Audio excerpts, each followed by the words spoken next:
You're watching Slow Boat Fishing. I'm Mark. Today we're in the Slow Boat Garage. We're going to be talking about top 5 DIY projects for your Old Town kayak. This can also apply to if you had a native kayak or a bona fide. A lot of these can be done with those kayaks also.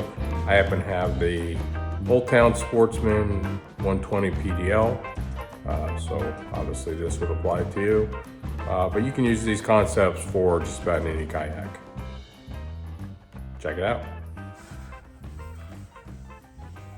So this is my, I'm just gonna start at the bow. This Keel Guard by Burley Pro. I put it in the DIY category because you can easily make this out of kayaks.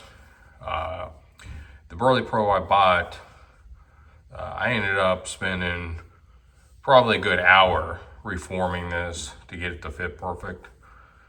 So I'm gonna put this under the DIY project list because really I could have made this out of kayaks in less time. This one's probably a little thicker, but either way, it wasn't a throw it on there and it fit perfect. It was far from that. I used just some glue underneath it, some marine grade goop, I think it's called, underneath it, and then I just siliconed it in there. I've had it for about 1.5 years now, and you barely can even tell I put it on. I trailer my kayak, so it doesn't get a lot of wear, but for 20 bucks or, you know, probably less than $10 and a little bit of time with some kayaks, you easily can just protect it. You know, you got a couple $1,000 invested in this. What's another 20 bucks? I know some guys are on both sides of the fence with that. I have plenty of scratches somewhere else, so I'm not too worried about it. And I've drilled, I don't know how many holes in my kayak, but why not protect the part that I hit the most?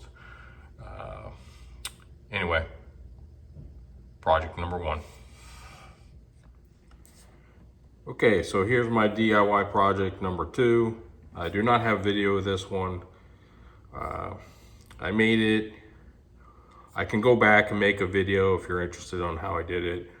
I don't think there's anyone who have done a video on it yet. And but if you're interested, give me a comment below and I'll make a quick video about it. So it's an insert that goes in here. I have my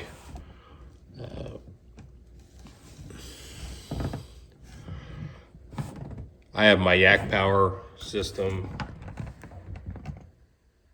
connected to it. That's why I made it, and so that stuff doesn't go all the way to the back. I once stored a extra prop in here, and I needed it at one time, and it slid all the way to the back.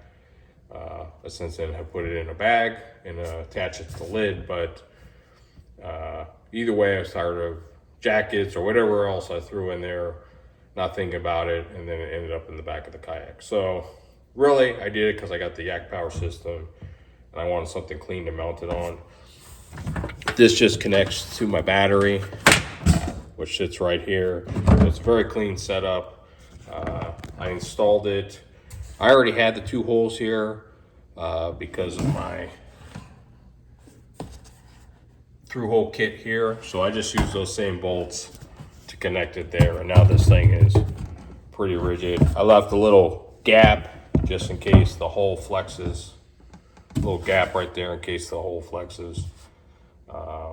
It's really just held in place by hair. This is just cutting board that I bought on Amazon, but I thought it turned out pretty clean.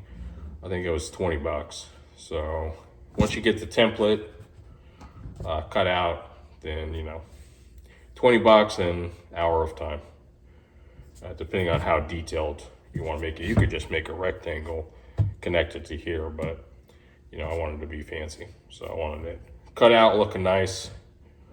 I like my projects to be DIY, but not look like DIY.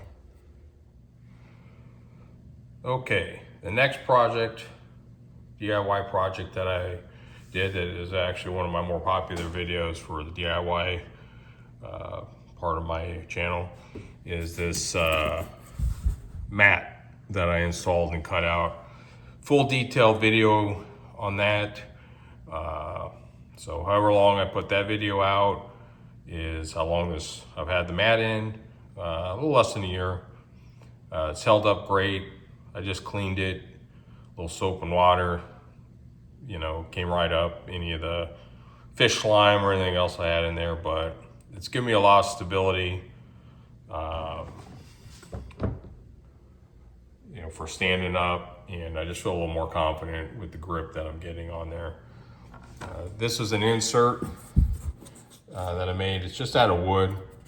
I do have a cutting board that I plan on making another one for, but I just made that out of wood. And you know, after I pull the kayak up, I put it in there just as it's going down the road in case something falls down, which it has. Just a little more stable, and it was an easy project. Obviously, that's where my drive goes. This is one of my more useful DIY products, and I do have a video on this giving you detailed instructions, and that's the tool holder right there.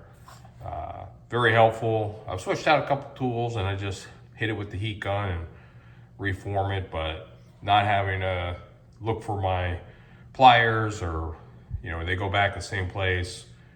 And it's so convenient at that angle that no matter what I'm doing with the fish, trying to make sure they don't jump off my board, I still have it, you know, pretty convenient right there. So I like that, and then I'm able to still use the cubby hole behind it for my fish grips. So that's definitely a project. Kayaks, less than 20 bucks. You know, your first time may take you a little while, but I'd say if you work with kayaks before, you know, it's under an hour project. This is one of my first ones that I did, and I've refined it since. Initially, I just had it to where the board would just slide out, and then I soon realized that it would be better to just make it do that. So, super convenient. That's how it sits there. I know where it's at, I can grab it really easy, and it keeps it tight to the chair and not anywhere else. Some guys, you know, they'll stick it behind the seat, or, you know, they'll stick it way up in the bow. So depending on how you like it, but to me, it's very convenient. Again, just buy a bunch of sheets of kayaks if you're gonna follow any of my DIY. It's gonna cover you for a whole bunch of stuff. The last on the list is this LED VisiPole by Yak that I converted over to my 12-volt Yak Power System. You can just hook it to a battery or however you want to power it up. But ran the wire up here, and then I converted the power in the bulb with a new light bulb, and then it runs off. That way I got a switch on it. I don't have to worry about, you know, AA batteries. It's actually, I would say, double the brightness as a stock Yak Power, and for less than $20. You can actually build two kits for about $20. So, and again, I've done all the hard work trying to figure out how to make it work. So for you, probably less than 30 minutes, you can have that wired up, and you don't have to worry about AA batteries, since you're probably like me and you got 40 amp hours or 50 amp hours for all your electronics anyway. So if you're interested, I have my channel divided into playlists. You can look at the how-to DIY project list, or you can check out my tournaments in the tournament list. Also have fun fishing. I don't get to do that too often. Normally I'm either tournament fishing or nothing. So, but they are divided in playlists if you want to check those out. Subscribe to my channel. Thanks for watching, and we'll catch you next time.